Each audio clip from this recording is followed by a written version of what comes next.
ఎన్నికల ప్రచారంలో భాగంగా ఎంఈఎస్ కాలేజ్ గ్రౌండ్కి ఈరోజు పొద్దున్నే ఇక్కడంతా వాకింగ్ చేస్తున్న వాళ్ళందరినీ కూడా కలుసుకోవడానికి రావడం జరిగింది.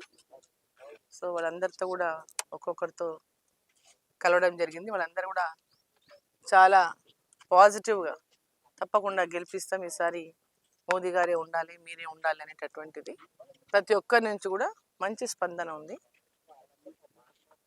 ఈ గ్రౌండ్ గురించి కూడా అంటే చాలా మంది వాకింగ్ చేస్తున్నారు ఈ గ్రౌండ్లో. సో ఈ గ్రౌండ్ అంతా కూడా లెవెల్ సరిగ్గా లేకపోవడము, సో వాకింగ్ ట్రాక్ లేకపోవడము, మేమంతా రోజు వాకింగ్కి వస్తాం. ఇక్కడ ఏర్పాట్లు కూడా భవిష్యత్తులో మీరు మాకు కల్పించాలని వాళ్ళు అడిగినారు.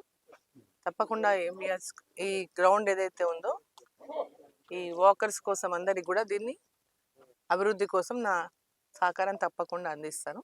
అదేవిధంగా ఈ ఎంఈఎస్ కాలేజ్ గురించి కూడా నేను చెప్పాలి. ఎంఈఎస్ కాలేజ్ డిగ్రీ కాలేజ్ ఏదైతే ఉందో మా మామ డికే సత్యారెడ్డి గారు ఈ కాలేజీని ఆనాడు ప్రారంభించినారు. ఈ కాలేజీని ఇక్కడ డిగ్రీ కాలేజ్ ఇక్కడ ఏర్పాటు చేసినారు.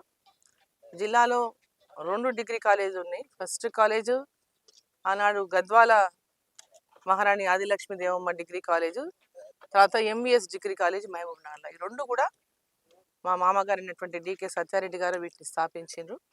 ఈ గ్రౌండ్ కూడా ల్యాండ్ ఆనాడు చాలామంది టౌన్లో ఉన్నటువంటి ముఖ్యులందరితో కూడా కలిసి తన ఒక కమిటీగా ఏర్పడి మొత్తం ఈ ల్యాండ్ని కూడా ఈ కాలేజీకి ఏర్పాటు చేయడంలో వారు కీలక పాత్ర పోషించారు.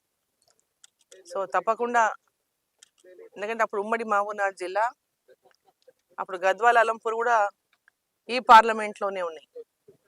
సో వారు ఇక్కడ రాజకీయంగా అనేక పదవులు నిర్వహించిన నేపథ్యంలో ఇక్కడ ఉన్నటువంటి మహబూబ్నగర్ అభివృద్ధిలో కూడా వారికి కీలక పాత్ర ఉన్నది.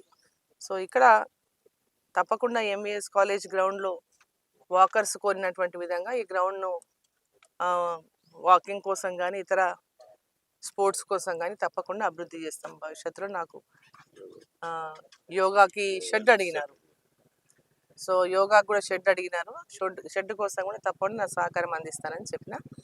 సో అందరు కూడా చాలా మంచి స్పందన ఉంది. ఎవరిని మాట్లాడినా, ఎవరిని కదిలించినా, ఎవరిని అడిగినా కూడా తప్పకుండా ఈరోజు రాబోయేటటువంటి ఓటు ఏదైతే ఉందో పార్లమెంట్కి వేసేటటువంటి ఓటు ఖచ్చితంగా నరేంద్ర మోదీ గారు ప్రధానమంత్రి కావాలి, ఇక్కడ అభివృద్ధి చెందాలంటే మీరు గెలవాలి, తప్పకుండా మీకు మద్దతు ఇస్తాం, తప్పకుండా మీరు గెలుస్తారనేటటువంటిది ప్రతి ఒక్కరి నోటు నుంచి వస్తున్నటువంటి మాట. సో ఈ యొక్క పాలమూరు అభివృద్ధి కోసం, మోదీ గారి యొక్క నాయకత్వం ఈ దేశం కోసం, ఈ 2 కూడా ఈరోజు చాలా అనివార్యం అనేది ప్రజల్లో నుంచి వ్యక్తమవుతున్నటువంటి వారి యొక్క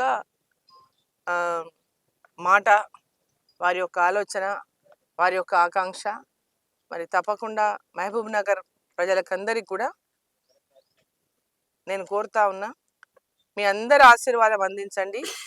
మోదీ గారి నాయకత్వంలో పాలమూరు నుంచి మరి ఇక్కడి నుంచి గెలిపించండి. పాలమూరు అభివృద్ధికి నా శాయశక్తుల ఈ యొక్క మహబూబ్ నగర్ పార్లమెంట్ యొక్క అభివృద్ధికి కృషి చేస్తానని చెప్పి ఈ సందర్భంగా నేను తెలియజేస్తాను.